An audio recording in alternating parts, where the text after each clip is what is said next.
and gentlemen, it is my honor to present to you your hosts, Spencer and Lara Williams. Hey everyone, I'm Spencer. I'm Lara, and we're married with board games. When you think of rabbits, you probably think of cute little fluffy bunnies that are shy and timid and make great little pets. And even better, meals for hungry predators. Harsh, but imagine, if you will, instead of hunkering down in a hole, those rabbits grew courage and determination to explore unknown territory, build settlements, and conquer those newly found territories. What would you get? You would get Rabbit Island. Explore, build, conquer. So how does this interesting change in rabbit's fundamental nature play out in a board game form? Well, I'm glad you asked. Let's take a look.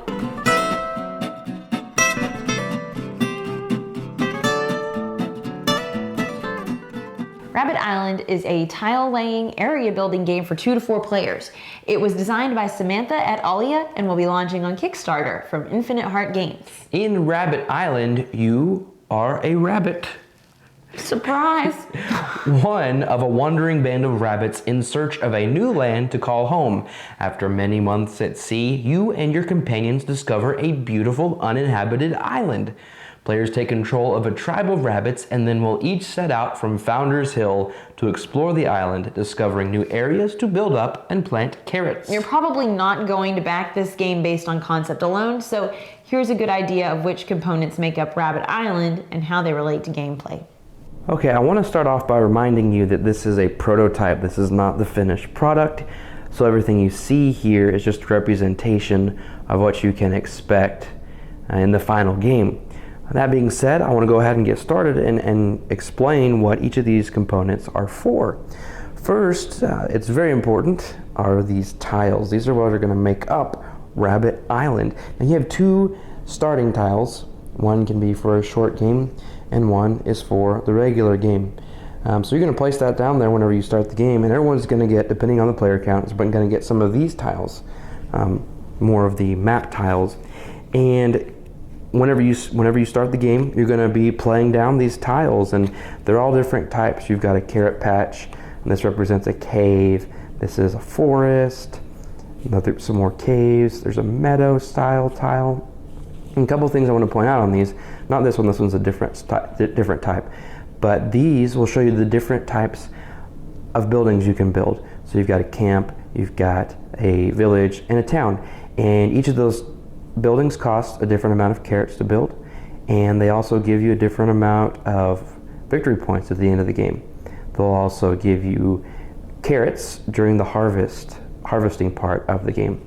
Also on these tiles are footprints, and those are very important when you're laying down these tiles.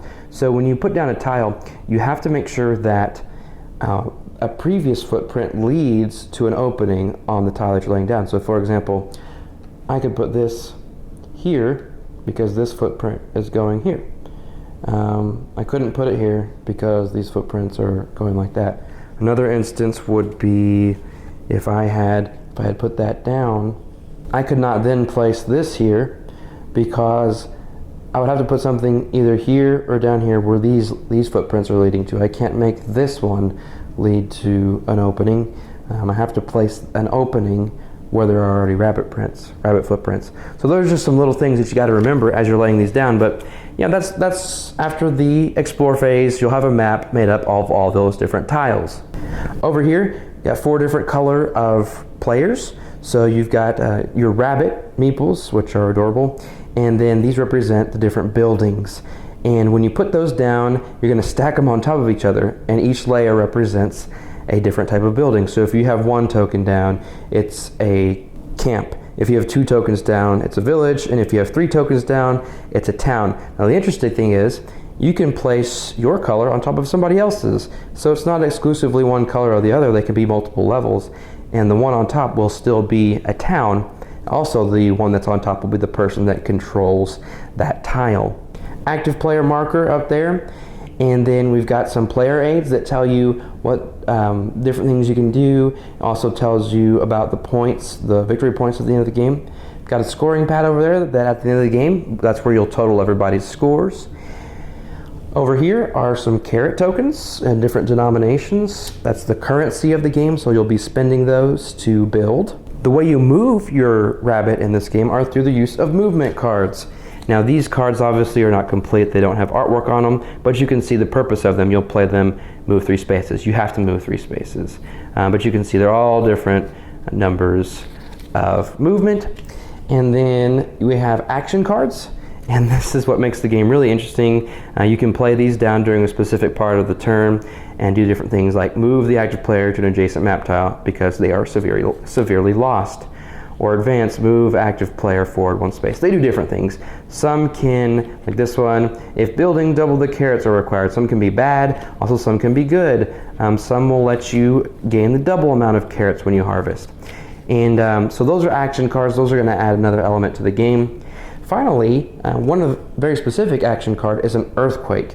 And you keep track of a certain number of turns. After a certain number of turns, an earthquake will come and can destroy 1 building, depending on where you are when the earthquake comes. And those counters over there, these green guys, that's what you're going to use to keep track of the earthquake.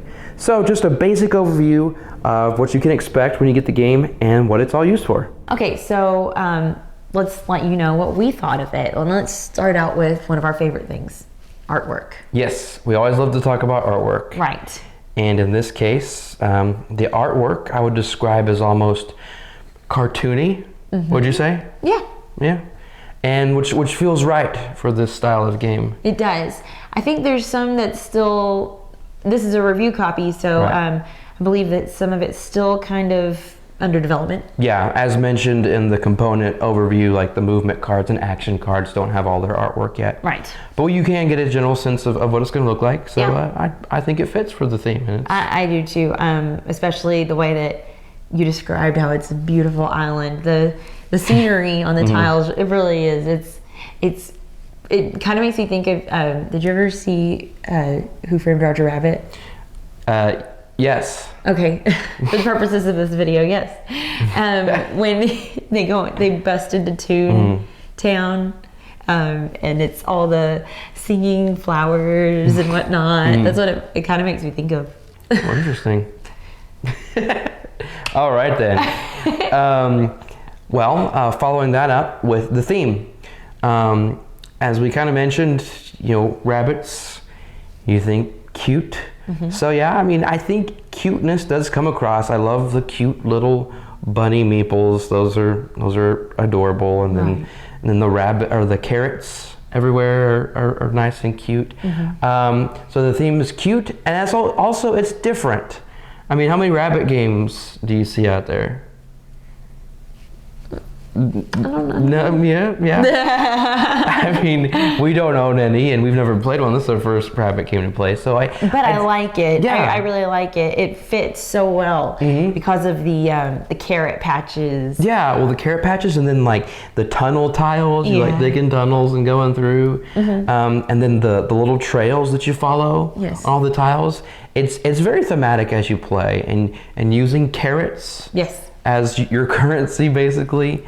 It makes total sense. I like it. Yeah. It's so well. I mean, they tied it together really nicely. Yes. So score 1 for unique theme. Now, if they could have a zombie rabbit game, then you can kind of tie in a more popular theme. Okay. Maybe an expansion. Oh my. Moving right along, let's talk about the gameplay of this. Okay. I'll talk about one thing that I really enjoy, that in the tile laying phase of the game, everybody's involved in that, and it's not totally random, right? You get tiles to choose from when you put them down, so you can try to plot out what the island looks out a little bit. Of course, then somebody else is going to come along and put down their tiles, and that was not what you had planned on. Right, but it looks different every time. Yes. Every time you play it, and it could be like a nice kind of cohesive thing, or it could be like real long and skinny, Or it and can go off in all kinds of weird directions. What else do you want to talk about? Well, with the tile laying, it's you really have to be paying attention due to what the rules say about the particular way that the tiles have to face. Yep. and that you cannot make infinite loops. And let me tell you, it is very easy Yeah. to make infinite loops. You do have to pay attention. Unbeknownst to you. So you do, I mean, you need to be paying attention. Infinite loops, and also the when you lay one down, the feet on a different tile have to lead to an opening on the new tile you're playing down.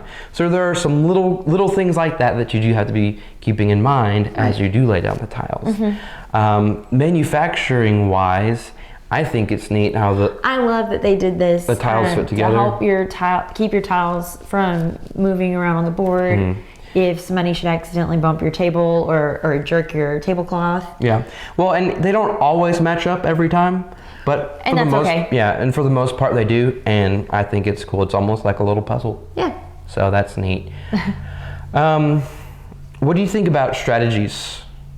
Like, I think it's interesting that you mentioned that, because the first time we played this game, I was just so in awe of the components that at the same time, Spencer was reading rules to me and I was not paying attention. So I went into the gameplay thinking that I needed to get the most carrots at the end of the game, and the most carrots wins. And that is not the case. You need victory points, like you said. And so I still ended up winning. She always ends up winning somehow in every game. Well, because my strategy was to get the most carrots, and the way that I saw to get the most carrots was to not just build all camps. A ton of things. Right, and not just to get the biggest harvest group, but really get valuable tiles built up to towns and to be able to harvest those. And if you can get a couple next to them, that's fine. But I didn't. That was my strategy the first game. And then the second game, when we played with 4 players, that went out the window. Yeah. Because when you have more than 2 players and you've got those people coming along and they're building on top of your settlement, wow, that happened really fast. Yeah. It happened very fast. Did not expect it. So it's interesting how that changes. Yeah. Well, so basically what you're saying is then there are a lot of different strategies to explore. I think so. You can either, go for expanding, or try to cover as much ground, or just focus on upgrading, or just focus on disrupting getting other people's plans. Or trying to get carrots. I mean, whatever works for you. Yeah. Even though that's not the actual goal. I still won. Yes, you did. I really like how when you're building your buildings with these things, like you mentioned, you can build on top of somebody else's building. Just once someone puts it down, that doesn't mean you're done. You can come along and build on top of that. So it does make for nice conflicts. It does derail. You can work on derailing your opponents, or you can... Exactly, and that's something that what helped was there is an action card that can help with that, the earthquake card. Yeah, the earthquake can make... That it knocks the highest level off of a building. And so you can strategically, well, as best as you can with the movement cards, since you have to move that number of movement, try to get to one of those places and knock someone else's settlement so that you can build back on top. So then you can build on top. And so on the note of the action cards, I like that added that you're not just moving around and building. Those action cards do change things up a little bit. And you can use them for yourself, or you can use them for someone else. Yep. And some of those action cards do, just as a note, have a little bit of a take that element. You like to play those on me to make me not be able to grow any carrots. Drought, or the one that makes you move forward in a space you can move where you thought you were going to get so many carrots, and then you don't. So there is a little bit of a take that, but that's not the main focus of the game, right? Maybe.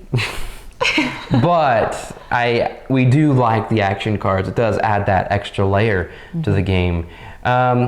We did talk about, on the same note of action cards, there is a little thing that we had a tough time remembering. There was a quirk that, we just really had to start just almost yelling it at each other, is after a player has performed their movement, just moved, instinctually, you are ready to perform the text on that tile that you've just landed on.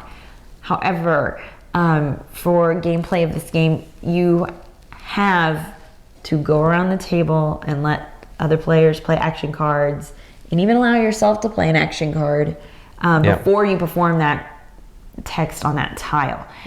They could, like I said, move you forward so you're not even on that tile anymore. They could end up playing a double, or you could play a double your harvest, things like that. And so that was something that it's not a hindrance, it's just something that we had to learn. Yeah, you just have to keep it in mind and make it more of a habit type thing. Yeah. And we did mention we played this with a couple of different player counts.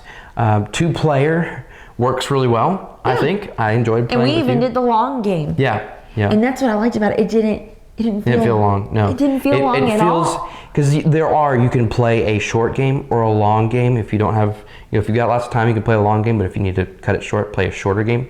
But both games feel right time-wise. Yeah, even lots of time. The long game, what was that like? Maybe an hour, 45 minutes. 45 minutes to an hour tops.